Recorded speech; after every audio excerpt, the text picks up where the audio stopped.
part of me thought it would just be cool to not show up to work one day and just head east. And see you all on social media or text messages, whatever the case is, go on. But talking to some of my best friends and family, they said, no man, you're gonna regret it if you don't have this. And thinking about it, the biggest reason to have this is to thank the people that got me here and that sacrificed their time and their lives to allow me to do, what we all do here. And I wrote pages out on a speech on what I was going to say, and I deleted it. I reread it again, I deleted it. And I preached, most of you that I've talked to in the past 10 years, never come up with these things with me. Always write something down, because A, you either forget somebody, or B, you talk too long, and everybody stops listening to you. Well, I'm not taking any of my advice, and I'm just holding. So, I'm going to tell all of you to be ready, because I'm going to shotgun people. We are going to have an interactive conversation about what the last 25 years have been and how fast it can go. So young Marines, listen. Old Marines, let's shoot the shit for a second. All right, so I'm going to start off first on thanking my parents. My parents cannot be here today, but the biggest thing I thank them for is the work ethic that not maybe all of you see on a day-to-day basis, but it's there. A work ethic that they gave me. Two of the hardest working people I've ever known in my entire life, and they give me 100 skills to be a successful, good person in life. The work ethic is one thing that stands out. So you got to thank Tom and Leanne for that. Now I go over to the Marines of the MM3. The officers. Let's start with the AMO. Ray, first of all, let's talk about the flight lesson you gave me on time. Where are we at? Middle of nowhere, Kansas. He says, hey, you want to fly this thing? I said, can I? Because I'm an instructor, it's fine. I climb up in there, and we're doing things. He's teaching me about rolling the thumb and all this kind of stuff. He's like, hey, bank harder. I'm like, okay, cool. So I give it a little something. He's like, no, go a little farther. I'm like, okay, yeah, that's good. He's like, no, go farther. I said, no, this is good. And all of a sudden I feel the stick moving. He's over there he's like, no, go farther. I'm like, great, stop. He's like, no, this is good, keep going. And there's cows, I'm this way. We were inverted, Goose, or whatever he said, right? I said, we're good. He's like, no, go back this way. So it was a good time. We had a good fun trip to Philadelphia. Where's Tony at? Captain Vera, sir, you were on that trip, you witnessed that. We had a good time there. So, and I'm not ready for this right now. Listen, public speaking is not my forte. Contrary to and then we moved on to Zach Elton. Where's Zach at? There he is. Zach, I'm glad you could make it. In a nutshell, between Greg, Zach, Major Wood, and now Major Brown, this maintenance department flourished because of the leadership that you guys gave. And more often than not, leadership that you didn't give. Let your people do what they do, right? And you guys did that. And you allowed me to steer things and make things happen. And I appreciate that. Having the confidence in the Marines behind you and me to do what needs to be done is what sets this unit apart. So, young officers, remember that. When you start to get into a leadership position, we've all heard the thing, like a guy's coming in for CO, and you work with him as he's a lieutenant or captain at OICs, and he's a good dude, or she's a good Marine, they know what's up. The weight of command, whether you're a department head or a CO, is a lot. And then people start to change what got them to where they're at. Don't do that. Always have confidence in the Marines that are underneath you. Have the confidence they've been trained and they know what's going on. Give them the tools to be successful and let them do their thing. All right? Don't let the weight make you make decisions out of fear or distrust of who's around you. If that makes sense. So thank you to the maintenance officers for the guidance and the ability to do our job that you have done. Zach Wood, where are you? Joe here, Joe Davis. Don't ever forget or lose the extra time and planning we put in. Gives them Saturday to Sunday off and allows them to leave work and go home to their families.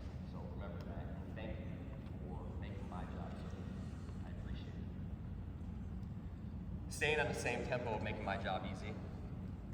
The staff and COs, whether it was 252, CNAT, at MAUS, BMX, and then finally here at the Purple Foxes, I have been blessed to never be the smartest man in the room. It's not about what I know, it's about what you guys know, and then let you do what you do well, and that takes us in the right direction. A master guns, a maintenance officer, commanding officer, they don't run a squadron. You guys got to remember, you are literally the reason why I got this award, why AJ got his award yesterday, why the squadron wins awards. It's all on you. I can't thank you guys enough for keeping my ass out of trouble, not hurting each other, on or off duty, and just being all around good dudes all the time.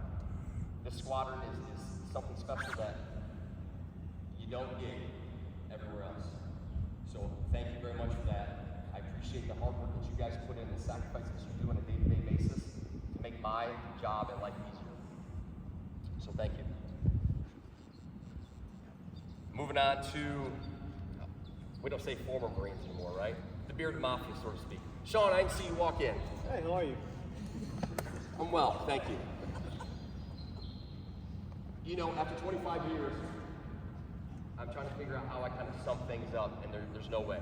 Whether it was too many beers or too long a days, the memory's not what it used to be. But then I look around, and I got Jeff Jacobs, who is my sergeant from when I first went 99, I checked into 253. He was the sergeant in there. You lat move from what? Landing Support Battalion? Red Patcher? Dirty nasty thing? So I show up, I think the Super Bowl's getting ready to come up. And I'm like, hey, we get Sunday off, or we bring a TV in here or something? Like, how do we watch this? And I'm Lance Corporal, he's a sergeant. And he said, what'd you say, Boo?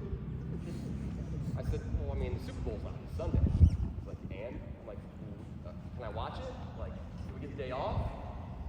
And I won't repeat exactly what he said to me, but I don't think I watched that Super Bowl. But he set a certain standard for me. Like, I don't know what I was thinking at that point in time. But either way, that started right then and there. Like, okay, this big guy's gonna beat my ass regularly, and I'm gonna have to go ahead and get in line. So thank you for that. But he came from Kuwait, a contractor out there. Joel, you come from Chicago. Sean, you came from Quantico, DC area. Kyle, you came from Okinawa. Lance, from Vegas. My sons from Ohio, my brother and sister-in-law from Tennessee. I can't thank you guys. Jeff, you guys came from Hawaii, TJ, North Carolina, Don from South Carolina. It's overwhelming that you guys would take the time out of your day, spend the money, come out and watch a shithead retire. You know what I mean? But thank you guys over the years for being a best friend and a brother to a guy that is frankly hard to love most of the time. And I don't know what it is, but I appreciate every bit of it. Carl, thank you for always being the camera guy. Even though I tell you to stop taking pictures, you still do it. And you put fabulous collages of videos together, and I appreciate it very much. Natasha.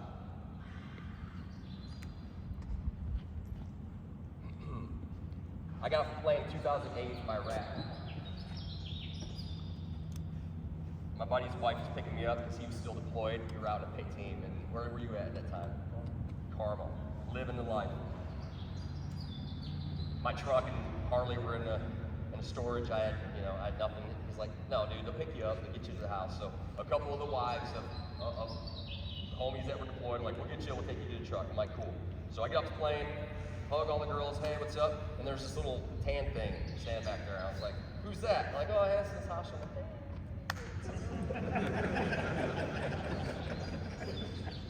So we started hanging out. I said, you want to move in with me? She said, yeah, sure, why not? This woman had no idea what she was getting herself into. Not with just me, but the Marine Corps. How many years is it now? We're going on 16? 16 years later. She's just learning as it goes. I'm like, hey, I got to work late. She said, why?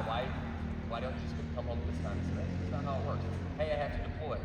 Why do you have to deploy? Well, you know, a bunch of us actually have to do it, but this is what has to happen. Hey, we have to deploy again. I thought you said you were retiring. Yeah, I was gonna, but they told me I can't, so we're gonna do this again. She's like, okay. And everybody knows, you try to explain to your spouse, if your spouse is not a Marine or a service member, it's hard for them to understand. But she just says, all right, fine. Can I go to the store, or can I buy this, or I'm gonna go do that, whatever the case is. No. But thank you. Thank you for putting up with me. Thank you for, you know, being there when I come home from deployments, being there when I come home from large days of work, being there when I start to ramble like I am right now, and I get halfway through it, and I was like, what was I bitching about? You're like, I don't know, some guy at work. I said, okay. You know I would not be here right now without you. Because, frankly, I'm a handful, and I get myself in trouble. And we're going to go back. But I want to thank you very much for that. I love you, and hopefully we got another 40 years together. My sons, are you going to make it? Yep. Long night last night.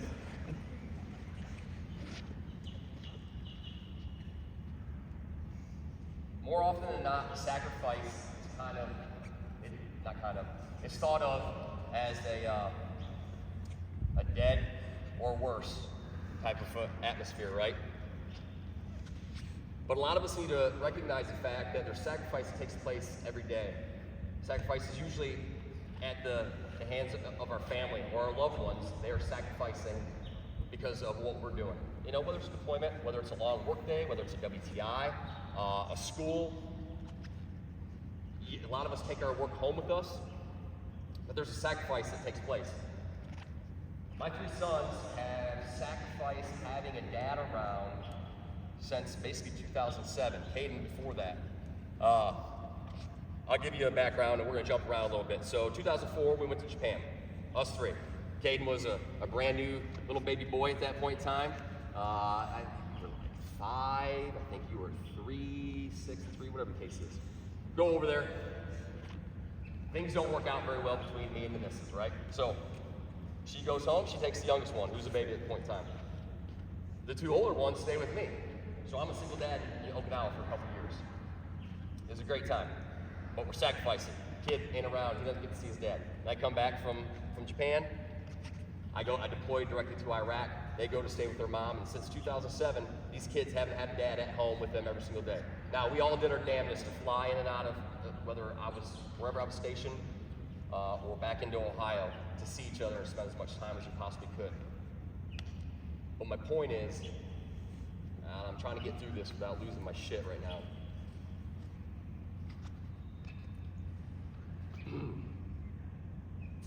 You boys are why I have to do this, right? And the things and the time that you have sacrificed so that I could go do this shit, it's never gonna leave me. And we're gonna utilize what's coming next to try and make up for lost time. Feel me? Yeah. I'm proud of you boys, and I appreciate who you are. So, let's go back again. Chad DeBruni enlisted in 1999, January. So for those of you that don't know, I didn't graduate high school, and I went to jail a bunch of times for doing really stupid shit.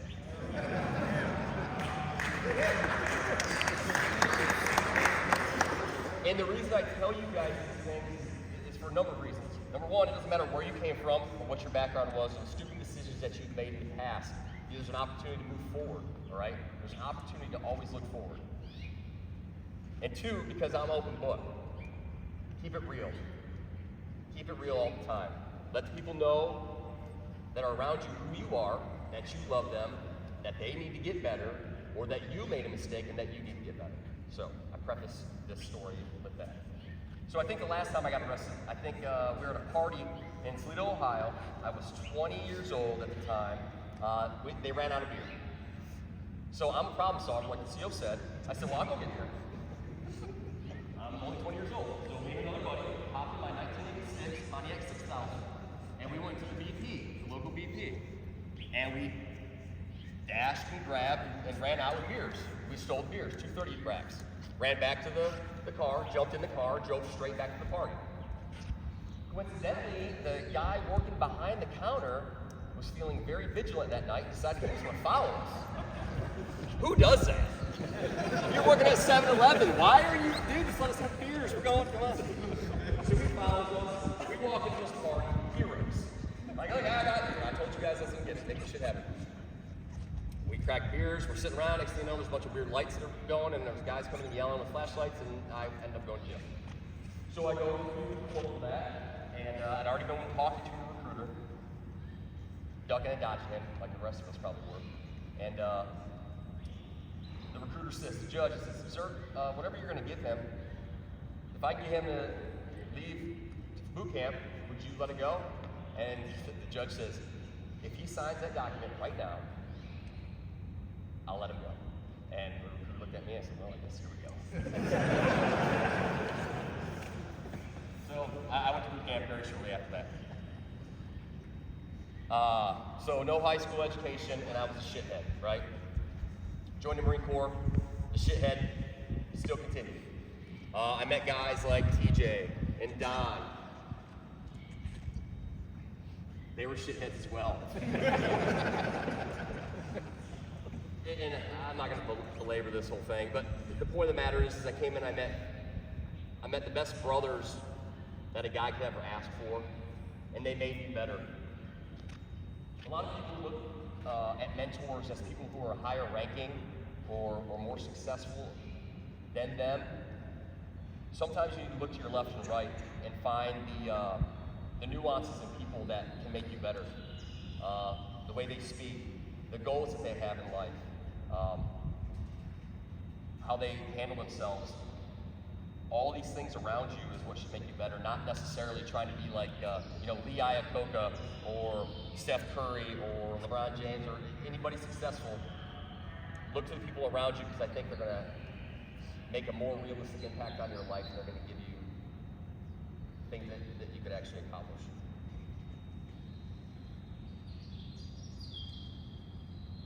So all I have after that is I love you all. You have my phone number, whether it's on Signal or in text. Never hesitate to reach out to me if I can do anything for you. And I hope to see all of you tonight at Hangar 76. Give a shit.